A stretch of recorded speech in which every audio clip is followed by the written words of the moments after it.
cultura, essa atividade que é do setorial de cultura do Partido dos Trabalhadores. Temos recebido regularmente as reuniões mensais do setorial e hoje temos esse privilégio de recebermos mais uma vez em Fortaleza o companheiro Edmilson, nosso secretário nacional, a quem eu agradeço desde já, em nome da Casa Vermelha, pela distinção da sua presença aqui conosco, por ter nos dado a oportunidade de lhe apresentar todo o funcionamento da Casa como um espaço cultural e por estar sempre ao lado do setorial de cultura do Estado do Ceará, nessa construção política tão estratégica e importante que fazemos, que é o programa do nosso partido no campo das políticas culturais. Queria homenagear a todos os militantes do Partido dos Trabalhadores que têm construído essa trajetória no nosso setorial, em nome da companheira Vladísia, do companheiro Edisvaldo, saudar as nossas direções, em nome do companheiro Paulo Assunção, que aqui representa o nosso presidente municipal, Elmano de Freitas, e acolhê-los todos, especialmente aos artistas que militam no nosso setorial, saudando o companheiro Sávio Leão, que nos ofertou aqui essa bela introdução para a nossa reunião. O trabalho desenvolvido pelo setorial de cultura do Partido dos Trabalhadores é um trabalho de extrema relevância para o nosso projeto político nacional e local. Por isso eu quero prestar aqui a minha homenagem para essa dedicação de alguns companheiros que às vezes com mais adesão, outras vezes com menos adesão, não deixaram de sustentar o setorial de cultura do PT durante todo esse tempo que foi narrado aqui pela Vladísia e pelo Edisvaldo. O setorial de cultura do Partido dos Trabalhadores é o lugar da cultura no nosso projeto político. Essa é a dimensão de importância dessa militância e do trabalho desenvolvido por esses companheiros ao longo dos últimos tempos. É o lugar da cultura no nosso projeto político para a sociedade brasileira. E aqueles que são artistas, aqueles que são produtores, aqueles que são militantes, gestores, pesquisadores em cultura, sabem da dimensão que isso significa, no momento em que, inclusive, o nosso partido tem a responsabilidade de presidir a República. Então, quem sustenta o debate, a formulação, a mobilização do setorial de cultura do PT, sustenta, de alguma maneira, o lugar da cultura no nosso projeto nacional. Deve sustentar o lugar da cultura na nossa gestão à frente dos destinos da presidência da nossa República. Então é uma tarefa extremamente importante, estratégica e fundamental para o povo brasileiro. Então é com essa compreensão que nós saudamos a todos e parabenizamos aos companheiros que dirigem o nosso setorial, em especial a companheira Vladísia, pela iniciativa de propor esse momento em que nós somos convidados a refletir sobre o tema um projeto de política cultural para o nosso país. Eu vou fazer uma fala bastante breve, porque eu acho que a gente tem que aproveitar o tempo para ouvir o companheiro Edmilson, e homenageando inclusive a disponibilidade do Edmilson de vir a Fortaleza com a mãe enferma em São Paulo, vai fazer essa fala. À tarde estará conosco na plenária aqui da Regional 1 e já em seguida volta para São Paulo para dar suporte à sua mãe. Então, muito obrigado mais uma vez, Edmilson. Como forma de homenageá-lo também, vou tentar ser bastante sucinto e queria propor ao nosso setorial que nós pudéssemos, até o final do ano, Vladísia, organizarmos uma reunião do setorial. Eu quero solicitar oficialmente para que eu possa fazer um balanço e uma prestação de contas da nossa gestão à frente da Secretaria da Cultura do Estado e apresentarmos as perspectivas. Nós começamos a gestão na Secretaria da Cultura fazendo uma reunião com o setorial, foi a primeira reunião logo no começo do ano, aqui no PT, e acho que é de bom tamanho nós concluirmos o ano fazendo um balanço, prestando conta aos nossos companheiros. O nosso tema é um projeto de política cultural para o nosso país. Esse tema nos remete a um breve diagnóstico, que nós não vamos aprofundar aqui, nos remete, em primeiro lugar, a uma reflexão sobre a necessidade de termos, de fato, algo que nós podemos chamar no país como uma política cultural com a consistência que esse termo deveria evocar.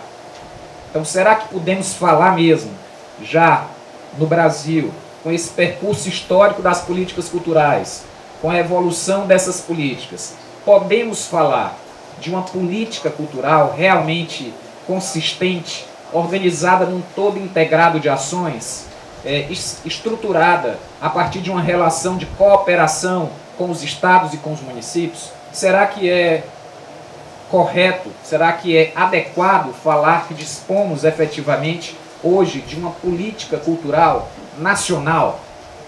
De um lado sim, de outro lado talvez ainda não. Um primeiro aspecto que eu gostaria de destacar diz respeito a que nós temos uma tradição talvez muito recente de políticas culturais que nós podemos dizer que são políticas republicanas efetivamente, né? Que são políticas que nós podemos associar ao conceito, à ideia do que nós pensamos quando falamos de política cultural de um país, política cultural nacional, política com cooperação federativa, política cultural com P maiúsculo. Nós temos uma tradição fortíssima no nosso país da política cultural associada ao clientelismo, ao forte clientelismo que caracteriza uma das características da história política do nosso país, da Constituição do Estado brasileiro. Então, durante muito tempo, a política cultural do Estado brasileiro era a política do balcão que atende de forma mais acolhedora os amigos do rei, os amigos do prefeito, os amigos do governador, os amigos do presidente e os amigos do secretário.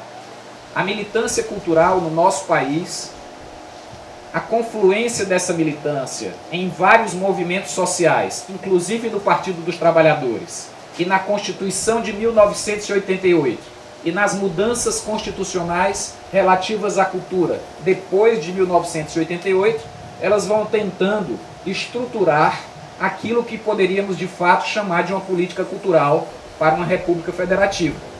Então essa militância produz alguns acúmulos e, óbvio, a tradição de algumas instâncias dessa política, a tradição de algumas instituições, como é o caso da Funartes, da Biblioteca Nacional, do IFAM, do IBRAM, da própria Ancine de forma mais recente, nos permite falar que temos algum histórico, né, de ações e de políticas culturais que podem ser levadas em conta quando nós queremos pensar em algo mais ousado, mais abrangente e mais consistente para chamar de uma política cultural nacional. Então nós temos, no âmbito da Funartes, por exemplo, uma tradição de política de fomento no campo das artes. Nós temos no campo do patrimônio, por exemplo, uma certa tradição de políticas e uma estruturação nacional de uma política de proteção ao patrimônio. Temos em alguns estados da nossa federação uma sofisticação maior dessa política do patrimônio, como é o caso de Minas Gerais, que eu visitei recentemente, e que tem uma legislação que destina 1% da cota parte do ICMS destinadas aos municípios para os projetos dos municípios que se relacionam com a proteção ao patrimônio cultural. Então temos em alguns nichos, como é o caso da Ancine, ao longo dos últimos anos, especialmente ao longo dos últimos 10 anos, do governo do presidente Lula, a consolidação de uma política estruturada e consistente para o audiovisual. Tanto é que a economia regride nesse momento e a política do audiovisual se amplia.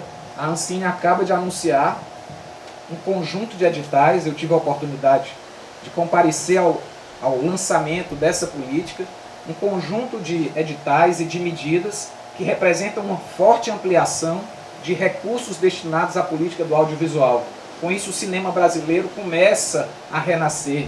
Com isso, algumas produções nacionais começam a ter um grau de distribuição, de circulação maior. Com isso, aqui no Ceará, o próprio cinema cearense começa também a ter algum protagonismo, honrando a tradição de tantos que fizeram do cinema cearense um cinema respeitado no âmbito nacional. Basta dizer, uma das maiores bilheterias que nós tivemos no ano passado foi a bilheteria de um filme cearense, que é o Cine Hollywood do Halder.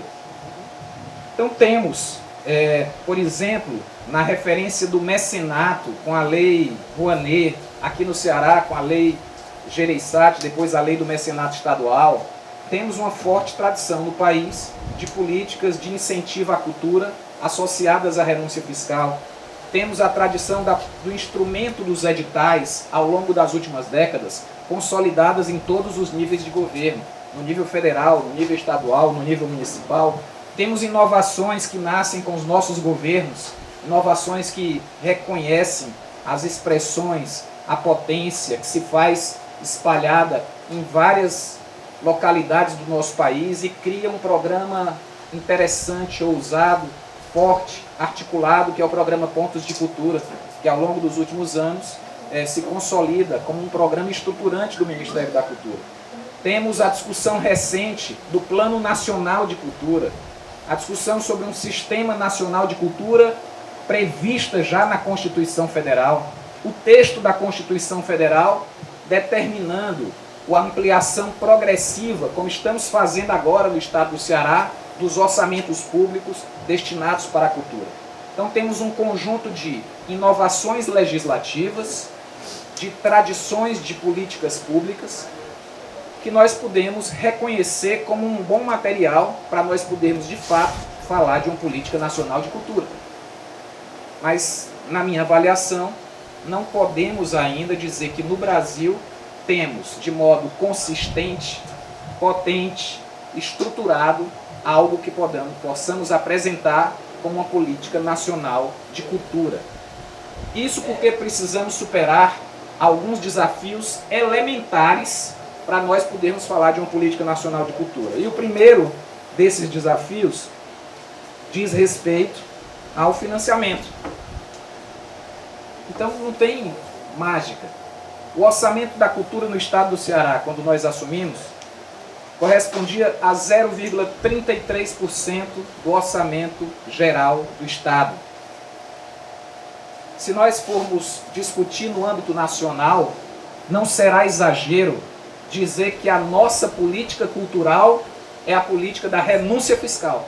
Isso é que é, em termos objetivos, em termos concretos, a política cultural mesmo no país, onde existe dinheiro para a política cultural, é na política de renúncia fiscal. Ou seja, é no mecenato, no chamado mecenato, ou no falso mecenato. Porque uma política de renúncia fiscal, em que as empresas podem destinar recursos dos seus impostos para financiar projetos culturais, sem precisar aportar recursos próprios, isso